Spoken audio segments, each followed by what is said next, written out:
Hi, I'm Jeanne Schumacher, and I am founder of Simply Plant-Based, where I have a lot of programs to help you to change your health destiny.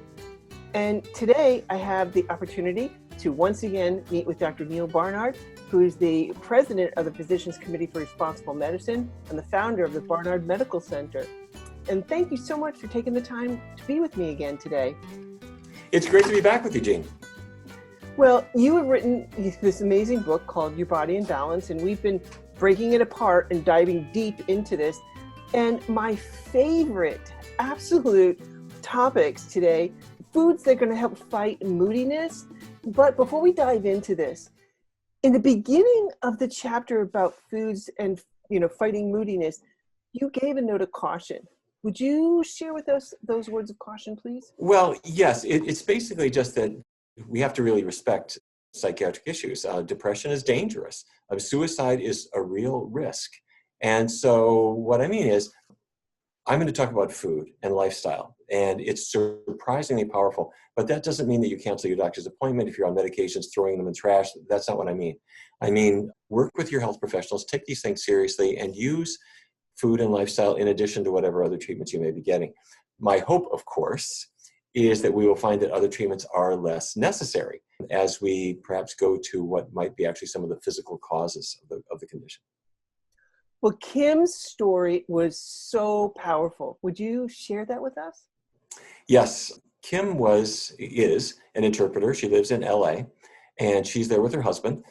But something happened to her at about age 15, just out of the blue. It was like somebody just let the air out of her tires. Her mood just collapsed. And the question was, what's that about? She was crying, she was depressed, she was miserable. She became nervous. Very, very often you see anxiety and depression coexisting, and that's what was her situation. She was totally indecisive. All of these things are classic symptoms of a major depressive disorder. So she's 15 years old. They bring her to the psychiatrist, and she was trying various things, eventually tried psychotherapy. She was put on antidepressants, as you might imagine, and she stayed on them for 19 years. 19 years. Wow. Not uncommon. Now, she said, well, they didn't really make her depression go away. They changed the quality. They made it so that she could sort of function, but she didn't feel right. If anything, she might have felt just sort of numb. However, as time went on... Numb? I'm sorry? Comfortably numb? Sorry, I had to throw that in there. Okay. I think uncomfortably numb. She clearly was not herself as she had been before. But one day she went to a lecture. There was a psychopharmacologist who was talking about the gut and said, your gut makes neurotransmitters, just like the brain. And of course, now this is today fairly common knowledge that there's crosstalk between the gut and the brain. So she thought, okay, maybe the answer is change my diet. So she started off small changes, less cow's milk, maybe soy milk, getting away from meat, but not an entirely plant-based diet. It helped her. She felt better. But then she started taking more steps. And eventually she threw out the animal products altogether. And suddenly the clouds parted, and she started feeling dramatically better, not just with regard to depression, but she had really quite bad PMS as well. And that just went away. She would laugh about it in a way, saying her husband wanted to be on another planet, when during that time. But she said that just went away. Physical things like allergies went away as well. And so here's the point I'm making, is that depression, we think of it as a mental condition, and it is, of course, but it has a huge physical component. And foods appear to play a role. The gut may play a role. And in addition, when depression gets better, physical things can get better as well. So there's an interaction between the mental symptoms and physical well-being as well. Well, let's start with the basics. I mean, what is depression, and how do psychiatrists diagnose a major depressive disorder? Yeah, depression is not just, I'm in a bad mood today, I'm stressed out. That's not what it means. It means that you have a depressed mood and it's persistent. It's not just this afternoon. But along with it go physical issues. You often can't sleep, or you're sleeping too much. You can't eat, you got no appetite, or in more atypical cases, you're eating too much. Both of these can happen. And along with it come fatigue and restlessness, and you can't concentrate very well. And I don't have to tell you that that suicidality can be part of it, or preoccupation with death, and what it should really be interpreted as pain. I want to be free of pain. What will get me out of this pain? And those are chronic preoccupations. And so that's what it is. And the term for these kinds of conditions that's commonly used now is major depressive disorder. Well, what can trigger depression? It can be entirely physical things. For people who thought, well, it's just, bad childhood or under stress, not so. And we learned this the hard way. There is a drug called reserpine, which is antihypertensive. It lowers blood pressure. But after it was marketed, it became clear that many people taking this became depressed. And you think, wait a minute, nothing had changed in their lives. They were still the same person, but their mood had tanked. And so the obvious connection is the neurohormones that reduce blood pressure also are ones that are active in maintaining mood. So you knock down blood pressure and you're knocking down mood at the same time. But lots of other things can happen too. Many physical, if I can call them physical insults, can affect your mood. Maybe the classic one is alcohol. Alcohol is a sedative, but for people who are drinking continuously over a longer period of time, they will very often report that their mood is just not what it was. And if they just decide, I'm going to set that aside for now, their mood will often come right back up. And then you will see other physical insults. When a person has had a heart attack, they've had a stroke, sometimes they just fall into this depression.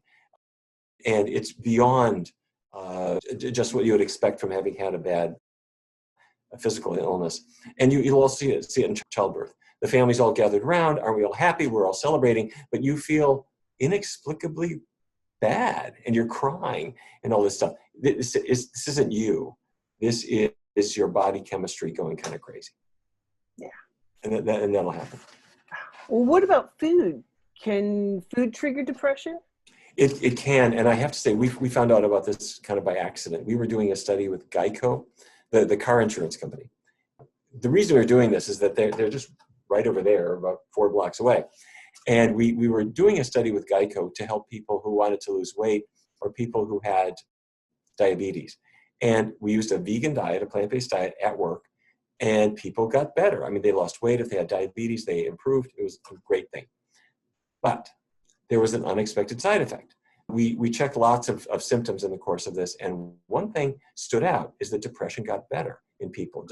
We used paper and pencil tests of what your mood is like, what your sleep is like, your appetite, all these things, and depressive symptoms improved. And the flip side, same story, anxiety symptoms improved. And beyond that, job absenteeism improved. So something about their adjustment was improving a lot as well. That would have been remarkable, but maybe just a fluke. But other researchers have been looking at the same thing. There's a great researcher named Bonnie Bezold who did a survey. And it was not big. She compared 60 vegetarians to some omnivores, 78 omnivores, 60 vegetarians. And she compared them with a variety of standard mood scales. And what she found is that the vegetarians did better on all these scales. Fair enough, that's good, but not a very big sample. So she repeated it with a brand new sample, much larger, and she found the same kind of thing, that the people following the plant-based diets did consistently better. And so at this point, we didn't know really why, but something about being on a plant-based diet made them feel better. Now, you might think it would be the opposite, because if you follow a vegan diet, you have a lot of people asking you nudgy, depressing questions, like, where do you get your protein? And I know. I'm blood type O, so I can't go vegan. And where do you get your calcium? And don't you feel weak? Also, you would think that vegans would be depressed having to hear all those questions and getting harassed by everybody, but no, they don't. They handle stress better, and their mood symptoms overall as a group are better. Wow.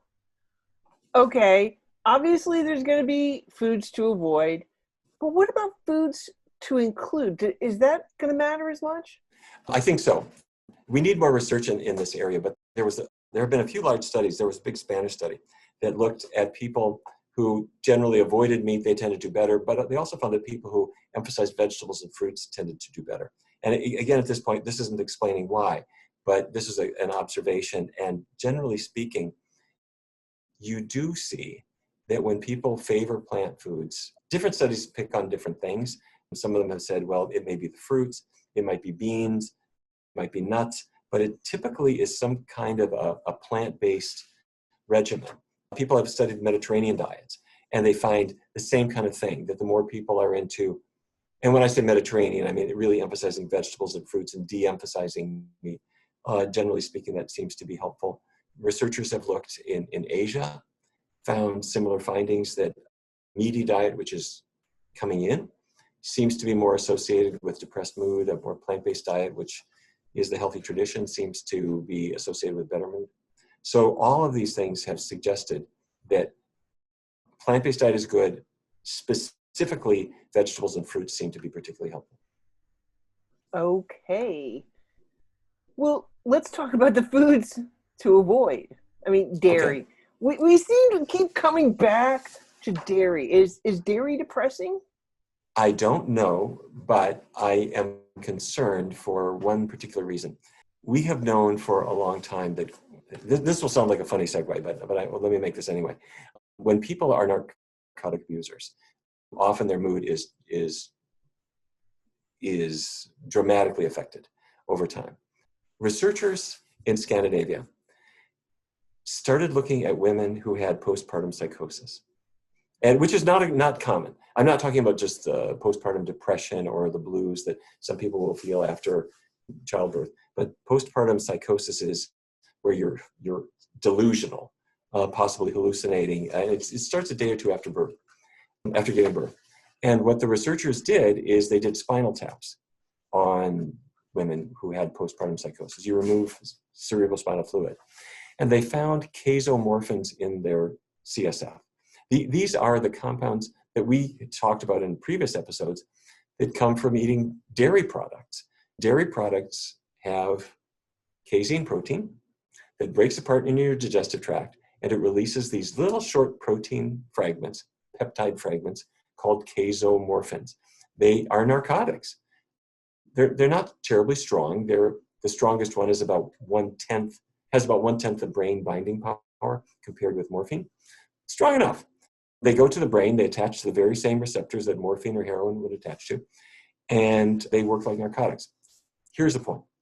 The women who had postpartum psychosis had a lot of casomorphins in their blood, but also particularly in their cerebral spinal fluid. And so the researchers said, what is this about? For at least some women, this psychosis appears to be due to this poisoning by these enormous amounts of this narcotic. Where was it coming from? And in this case, it was not coming from cheese or yogurt or a cheese sandwich or anything. It was coming from their own breast milk. So yes, they had given birth, and then within a day or two, the breasts started producing milk. And some of that milk would get into the bloodstream and break apart and release the casomorphins that went into their brain. And so, that gave us an explanation for some cases of postpartum psychosis, but more importantly, it made us worry about women and men everywhere are getting casomorphins into their bloodstream, which does pass the blood-brain barrier, hitting their brain, and low dosing themselves with these dairy-associated narcotics day after day after day after day. So the question is, could that affect the brain? It definitely does. It seems to lead to the addiction to cheese products, but whether it's a contributor to depression per se, I think we need to stay tuned.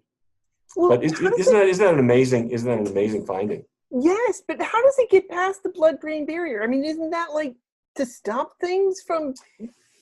Yes, it is to stop things, but it's not. But it's very leaky for certain compounds. And I was at a symposium some years ago where this question came up, and there was a reporter who said very definitively, "Oh no, the blood-brain barrier stops that." It does not. Toxicologists have looked at this, and the casomorphins go straight through, and that, frankly, that makes some sense, because what is their biological function? Are they just there for fun? What we believe is that milk from the cow goes into the calf's body and provides nutrients for growth, and the casomorphins are there to calm the calf, and it's it's particularly apparently something to try to regulate the brain function of the growing baby, or the biological substrate of the mother-infant bond, something like that.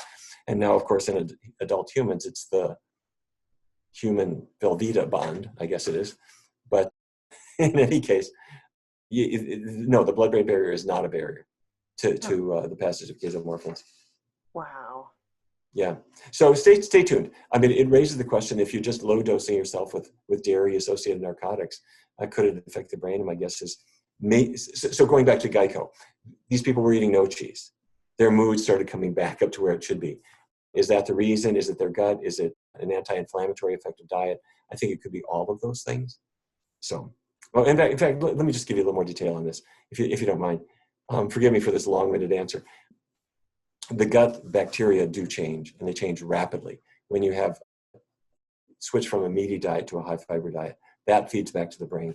And the diet is also anti-inflammatory, and that seems to help the brain too. So those are all the reasons that we are assuming the diet has this effect. Wow. And by the way, I should mention about our Geico study. People will say sometimes, well, you can do a plant-based diet where you live in Washington, D.C., or maybe in New York you could do it, but who's going to do this in Georgia or Texas or whatever? The Geico study, we did two. The second one was in Dallas, Texas. It was in 10 cities: Dallas, Texas, Macon, Georgia, Buffalo, New York, San Diego, all around. And what we learned is that people get better in all of those locations, and they can do the diet in all those locations. So where you are is not a barrier. All right. Well, some places, I mean, like, barbecuing in the South is like a sport, in itself. Well, it is, but that's true in New York, or anywhere. And so I really think that everybody has pretty terrible diets, but people are willing to change it. I don't care where you are. If you have diabetes and you got extra weight and you want to get better, it doesn't matter where you are. You can change. Yeah. Absolutely. Well, a team of researchers decided to put a plant-based diet to the test, randomly assigning volunteers to 3 diets. One that included meat, poultry, fish, one that just ate fish, and then obviously no meat, no fish of any kind. What did they find? It was a small study, and it was really a pilot study, but the only diet that was helping at all was the one that got away from the animal products. The others were frankly useless.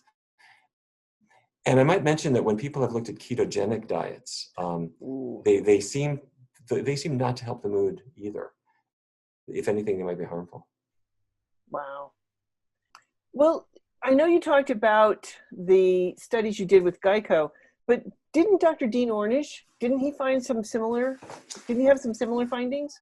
He did, and I have to say, I really think Dean Ornish is just a genius. He not only showed you could reverse heart disease, he did really groundbreaking work with prostate cancer, but he's also done, I think, a really important thing, which is to see how you can apply this healthy diet and lifestyle, because more than just diet, all around in medical centers everywhere. And so he has tracked people who have followed his program. And it's remarkable. In doing psychological tests, you see that as their physical wellness is improving, their mental wellness is improving too. And it happens rapidly. You look at people and 12 weeks later, they are noticeably better. But by that I mean you're rating their mood very carefully and very objectively, and you can compare them to a control group. They're better, and then they just stay that way, and it's a persistent thing. Now, I think part of it is, frankly, if you're physically healthier, you do have more hope. But there's also this physical component that I think is really important. I know we touched a little bit about this, but low-carb diets seem to be like, they keep coming back. They keep circling around under a new name. And people do lose weight. No ifs, ands, or buts. But do you see the same level of changes in the brain chemistry? I think, frankly, it's, yes, there are a lot of ways of losing weight. And physically, you can lose weight on a vegan diet, you can lose weight on a ketogenic diet, but that's about where the similarities stop. when you look at people following ketogenic diets, in many cases, their cholesterol levels rise, their mortality over the long run is higher. And with regard to mood, we don't have a lot of studies, but there was a direct comparison study comparing a low-fat diet and a low-carb diet. And the low-carb group did not do well. Depressive symptoms come up, hostility comes up, which you might have encountered if you talk to a low-carb advocate. Anxiety came up in this group. Now, I don't mean to well, I want to acknowledge that I think we need more research here, but it raises the hypothesis that when you're putting a lot of meat and greasy foods in your digestive tract and your gut bacteria are going to respond to that by favoring the unhealthy bacteria, it's very likely to feed back to the brain in a harmful way. Ooh. Yeah, and that's what we're seeing. Well, I cannot say I recommend that low carb diet. No. Right. And so nice. You know, that's one of the things that people in my programs are like, you mean I can eat carbs? Yes. Yeah, exactly. Yes, you can. Well, in 2016, the BBC, they did a story and they reported how depression was pretty rare in Japan until the 1990s. What's going on there? It's a fascinating thing. I have to say, I've been studying the story in Japan in many different respects. As you know, Japan was following a rice-based diet, rice and noodles, up until maybe around 1980, 1990, when Westernization started to take over. Prior to that point, the dietary staples were plant-based. There was some use of meat and fish and so forth, but it was smaller amounts used mostly to flavor the rice and the vegetables. And it was not an ice cream eating country. This was not Cheesecakeville. Dairy products were largely unknown. However, all that has changed with Westernization. And the idea was to have meat, steak lunches became common, and milk started to be promoted so that you could be big and strong like the Americans. And several things started to happen. Breast cancer went way up, diabetes went up, cardiovascular disease. But also, depression started to be reported. And I have to say, Jeanne, I have searched for scientific articles and lay articles and reporting on depression in Japan prior to Westernization. And what you find is economic depression. You don't find anything about psychological depression. Now, I kept thinking it's got to be there, but it just isn't reported because the Japanese people are kind of reticent and they don't want to discuss it and whatever. But what you find is the beginnings of reports, and people had no idea what to make of this, starting right after Westernization. So I suspect that it's true that as the meat and the dairy came in, fiber goes out, healthy carbohydrates go out, and the depression follows. So I think it's real. Wow. That's powerful when you see it in a whole population like that. Yes, and lots of other things that came in, as we've discussed, hot flashes and weight gain and just myriad things, suggesting that when you change the fuel that goes into the tank, lots of stuff can happen. Right. So how can shifting to a plant-based diet be a mood booster? Part of it, I have to say, this is the boundary of science. We're still understanding this, but the lion's part of credit, part of it is the microbiome. The other part is an inflammatory issue. Your white blood cells are patrolling your body, and they're looking for viruses, and they're looking for bacteria. And when they find them, they create antibodies, which are little protein torpedoes to knock them out. And so your body has an inflammatory response to invaders to protect you. And what that means is that the tissues of your body, when they're injured by an infection or by trauma, they make inflammatory chemicals that will signal the white blood cells, come and defend me. And those chemicals get into your bloodstream and they will go to your brain. And so what I'm saying is that if you are very much inflamed from an accident or infection or something like that, it will not just affect you from the shoulders down, it affects your brain as well. And researchers have found that there is in fact an inflammatory component to depression. So you asked, how does a plant-based diet help? A plant-based diet is an anti-inflammatory diet. And when you look at CRP, C-reactive protein, which is a blood test, that it's a good general indicator of inflammation. Mhm. It goes down. It goes down significantly when people do a plant-based diet. So physically, that's great. That means my body's less inflamed. Your brain is attached to your body, and you have the same anti-inflammatory effect there. So that's what we think is happening. This has been applied to all kinds of autoimmune conditions. Rheumatoid arthritis, Sjogren's disease, which is a condition where you have dry eyes, dry mouth. Venus Williams had that. Went on a completely plant-based diet and got her game back. So this is the anti-inflammatory effect of the diet. And so we're thinking that when Kim, who we talked about at the beginning, went vegan, she's got an inflammatory condition, depression, that is now being treated by an anti-inflammatory diet. So that's what we think is going on. Well, I remember, and it's interesting how standard doctors interpret this, the CRP, because I remember when I first started doing this, and I said to my doctor, I wanted to, get a base bloodline, to start, and I wanted to measure the C-reactive protein. And then I said, I'd like to do this again in 6 months. And she's like, why? I said, because I want to see the changes. She's like, no, it's not going to change. It is what it is. And that's, and I'm like, okay, just humor me, And so now she started to see the changes, obviously, because my CRP is like negligible. So well, she I think she had that response because she had never heard of it getting better. Right. I mean, she never until me. Until you. She never met anyone like you, and she also had Clearly. she hasn't been using this dietary intervention. She had not. So this was all new to her because I kept bringing stuff into her, going, "Here, read this." Exactly. I want to report in 2 weeks. So yeah, but this is very exciting for patients and for doctors too, to see that we've got control that we didn't used to have. So I think we're going to see more and more enthusiasm, which is good. I know. Well, can this inflammation cause damage to the brain? Yeah, I think it can. Long term, or can it be reversed? Long term, yes, possibly reversible. What I was suggesting is that chronic inflammation will affect the brain and lead to depression.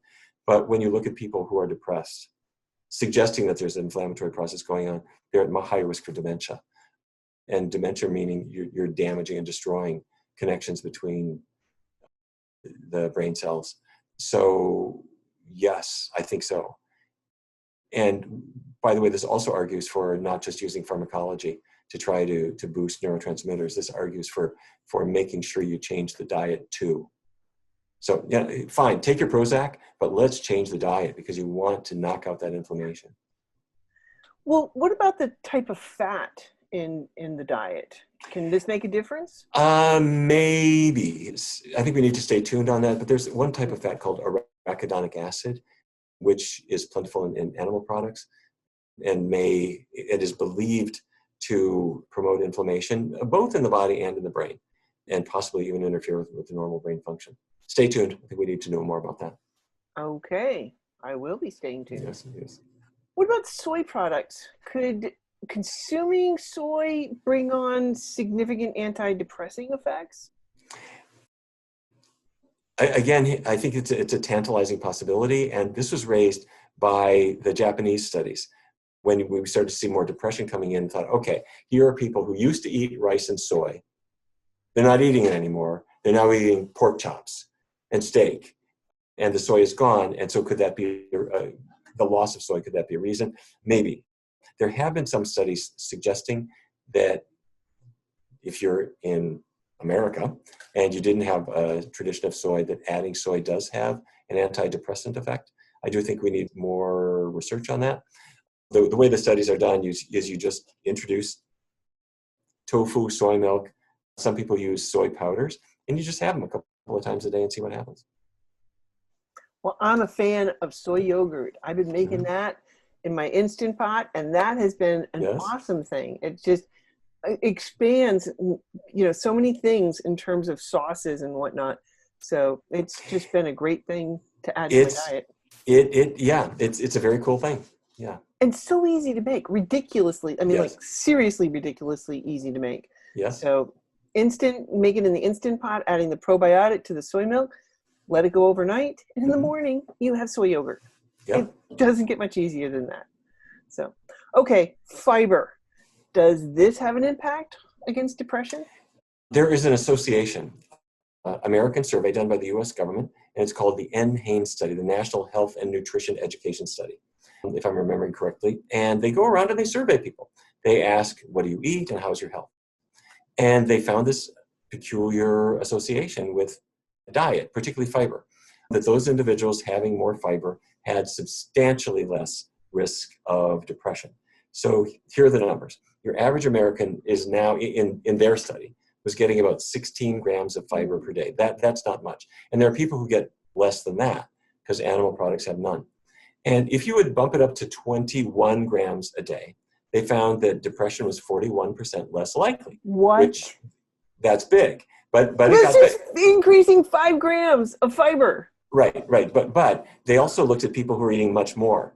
And at the highest fiber intakes, depression was as much as 70% less likely to occur. So those I mean, it's a huge difference. Wow. And so again, what we're thinking is, what is fiber? Fiber is roughage in vegetables and in fruits and in beans and whole grains. So you're getting antioxidants, which help you fight inflammation. You're also getting healthy gut bacteria, and you're getting away, you're getting away from the casomorphins and all that stuff. So fiber could be part of this. The other piece of it is that fiber helps you stabilize your blood sugar. Your blood sugar will respond to what you eat, but fiber will keep it from going kind of roller coastery. So that's helpful. And lastly, fiber is a potential fuel. It's theoretically indigestible, but as it goes through the gut microbiome, they will ferment it in some cases, and they can produce what are called short chain fatty acids. These are tiny little molecules that will sneak through into your bloodstream and seem to have brain effects that are favorable. So, as I know I've been saying throughout this interview, stay tuned. We need more research on all these areas, but we see this pattern coalescing, favoring the high fiber foods and really moving us away from the animal products that don't have fiber. Well, researchers have credited folate, which is a B vitamin found like spinach, broccoli, asparagus, beans, lentils, with having an antidepressant effect. What's going on here? Well, it could be the following. These are all leafy greens, broccoli and so forth. They are foliage. There is a B vitamin named for foliage. It's called folate. And folate is good for many things. It helps you reduce cancer risk, but it also plays a role in the synthesis of serotonin, which is a brain chemical involved in mood regulation. So that could be part of it. But the other thing is, if you bring in, frankly, all of the plants, not just the foliage plants like green leafy vegetables, but the lentils and beans and so forth, all of them have almost no saturated fat, really. And they don't have much of any kind of fat, but proportionately their fat is higher in omega-3. And that might be helping brain function as well. Okay. I mean, it's a funny thing to say. If you'd sent some broccoli to the laboratory, you would think there's no fat in it. But they would tell you, no, it's about maybe 7, 8, 9% fat. And of that fat, proportionally, it's relatively high in omega-3. So eat lots of green leafy vegetables. All right. Yep. Well, so far we've just focused on food choices. I mean, what about physical activity? Is that going to have an impact? Well, it does. I think many people have just discovered this sort of on their own. If you're down in the dumps, you get outside, particularly on a sunny day, you get your heart pumping, and that helps. But researchers have put this to the test in really, I think, very elegant studies. There was a research team at Duke University, and they brought in a group of people. They were all over 50, and they were impressed. And they asked some of them to take a typical antidepressant, Zoloft. Then they asked some others to exercise. And they asked a third group to take the Zoloft and exercise. And what they discovered is that they all seemed to benefit. The exercise was about as good as the medication, despite the fact that it didn't cost anything. However, there's a however here. This group was questioned because they thought, wait a minute. When you take Zoloft, you're all by yourself. You just swallow the pill, but when you do the exercise, it was a group, it was a class. So you're you're with other people, and the reason you're feeling better is that you got all this social support. So researchers in Dallas did a study where they took out the social support. They said exercise, but you exercise all by yourself. So you get on the treadmill, or you get on your elliptical or whatever, 3 times a week, and they showed that even if you're doing it by yourself, you still get an antidepressant effect. And I have to say, for me, when I'm at my best, I'm running maybe, about 3 miles or so 3 times a week, something like that. And I'm not a particularly brilliant runner, but I have to say, I do find that it does have a really good mood stabilizing effect for the rest of that day. And that's, I think, what we're seeing. So I am inclined to think that what we ought to be doing with depressed people is use medications if you absolutely must, but why not do a combination of a healthy plant-based diet and regular exercise? And I suspect that the effects would go beyond an antidepressant effect, because researchers have looked at the cognitive benefits of this. Researchers at the University of Illinois brought in a group of people, and they had them take a good brisk walk, and they found that it actually reduced or reversed brain shrinkage, particularly in the hippocampus, the site of memory. It improved cognitive function. So physical activity has physical effects within the brain, both for mood regulation and for preserving cognition. Well, I'm glad to see it's not just running, because I don't know, what is it about plant-based people when they go plant-based and they start running? No, I'm sorry. Oh, unless a bear is chasing me, I am not getting out running. You don't have to run. If it makes you feel better, the University of Illinois study that I was just mentioning, which is that was a 40-minute brisk walk. And the way they started it, actually, these were older folks who are not going to be running marathons. But what they did was they had them do a 10-minute walk. And a brisk walk means it's not a trudge. You're not shuffling. You're going fast enough that you feel your pulse is going up a little bit, but not so fast that you can't speak. And so 10 minutes 3 times a week, and then the next week 15 minutes, and then the next week 20. So they increased 5 minutes a day. But once they got to 40 minutes, that was it. So you could do a 40-minute brisk walk, but for people who can't, let's say your joints are really bad, or you're massively overweight, or whatever, if you cannot do meaningful exercise, you will still benefit from the diet change.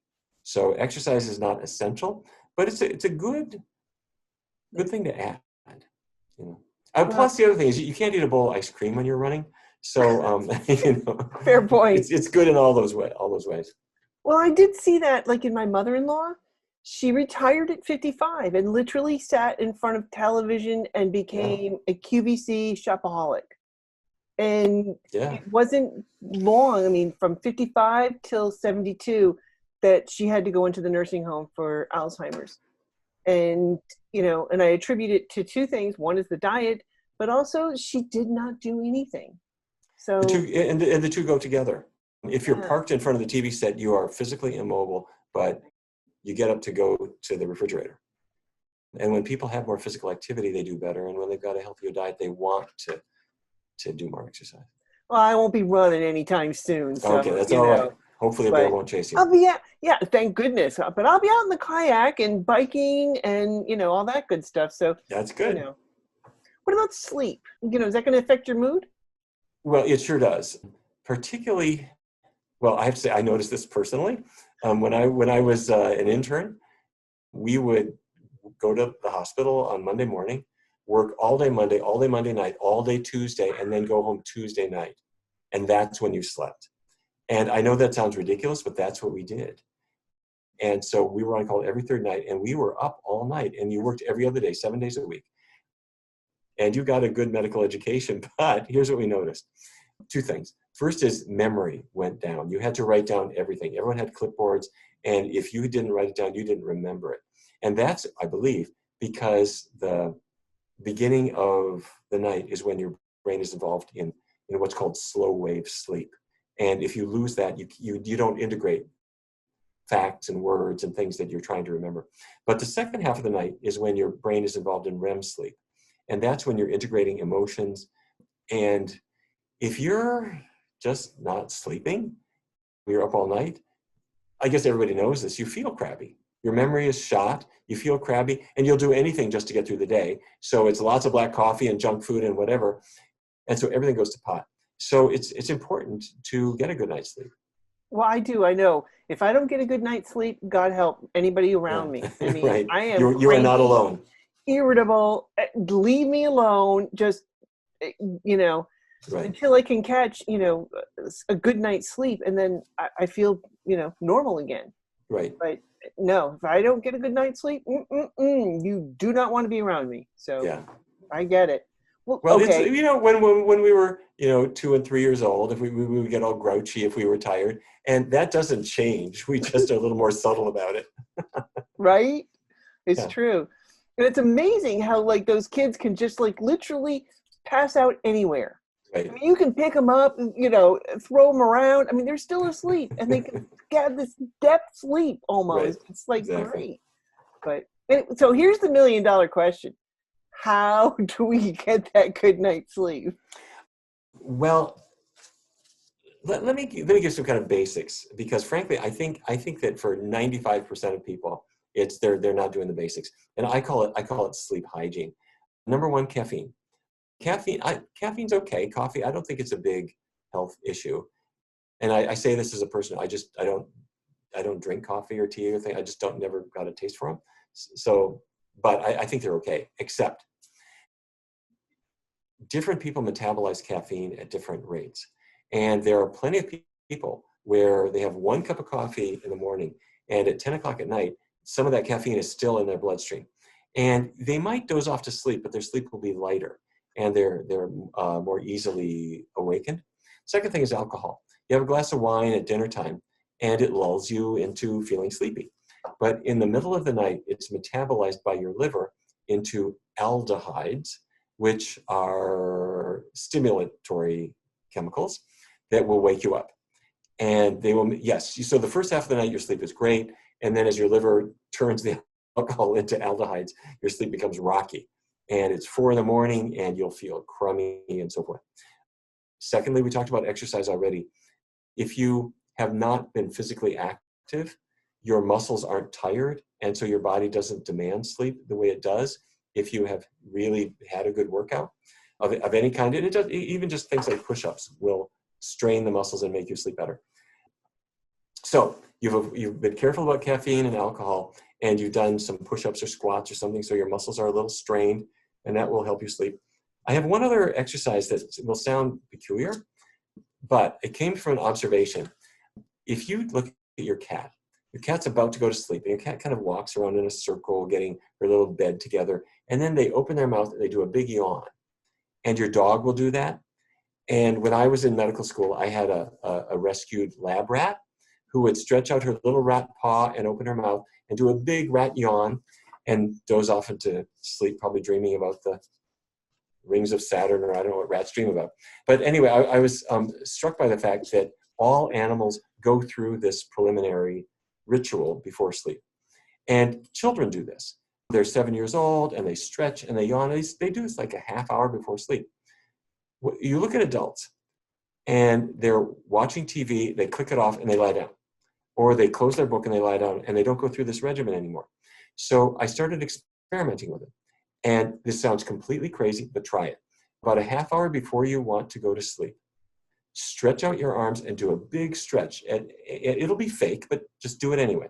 Open your mouth, hopefully no one is watching, and do a big yawn. It's not real, but do it anyway.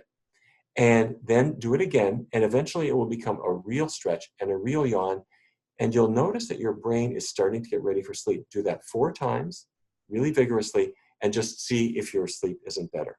Sounds crazy, but it works. Lastly, let me say a comment about what maybe not to do. Ambien and related sleeping medications are extremely popular, and they work to a degree. But I cannot tell you how many people wake up in the morning having taken Ambien the night before, and something funny happened to them during the night. I once knew a person who woke up in the morning and found his kitchen all filled with snack foods and Coca-Cola and all these things all over the table. Well, he was asleep under the influence of Ambien. Something happened and he woke up. He got his keys. He went out into his car, and in an Ambien-induced fog, he went to the convenience store and bought all this food and brought it back home. And one of the things about Ambien and related drugs is they wipe out your memory. So you will not remember what happened. And it's a freaky thing. So I would encourage people to really avoid these drugs and use good sleep hygiene. Now, I can't say that there is never an indication for them, but in my view, they are massively overused. Well, there was a show called Grace and Frankie with, it's on Netflix. Okay. And Lily Tomlin and, anyway, one of the characters in the show had taken Ambien, and then he gets up in the middle of the night and he goes on and does food. He goes in, eats massive quantities of food in the middle of the night. Okay. And in the middle of the night, she gets up and then she breaks up with him and goes back to bed. And then he goes back to bed. And then the next morning, he didn't remember any of it. So he had no clue that they had just broken up. Well, actually, I did not realize that show had happened, but it displays two things. One is the lack of memory, which you talked about. But the other is people do get in a mood to party. And they will eat things and they'll want to drink and so forth under the influence of this mind-altering drug. Let the consumer beware. But I thought that was appropriate that they had this guy doing, the Ambien sleepwalking and eating in the middle of the night too. Yeah, and sleep driving. Frankly, I don't think they're asleep. I think they are awake when they do it, but they will not remember it the next day. Wow. Yeah, it's freaky. Okay, here's the next $1 million question. Okay. So what foods are going to be better for, to help your mood? Okay, well, we've talked about them already. Avoid animal products. Build your diet from plant foods, and there are 4 groups: vegetables, fruits, whole grains, beans. They're all high fiber, so they're going to get you that fiber boost that we've talked about. I encourage people to keep oils low. We've talked about that for everything, but that's what we were doing in Geico, is it was vegan, but also very low oil. And let me mention one other thing that you might wish to try. And this is for mood in general, but also we have used this for young women who have PMS symptoms. And it's having plant protein. Tempeh, for example, which is fermented soybeans, or tofu, or even just beans. You have this high protein plant food early in the meal and early in the day. So let's say your breakfast is a bagel or oatmeal or some other kind of starchy thing. Before you have that, have a little tempeh or a little tofu.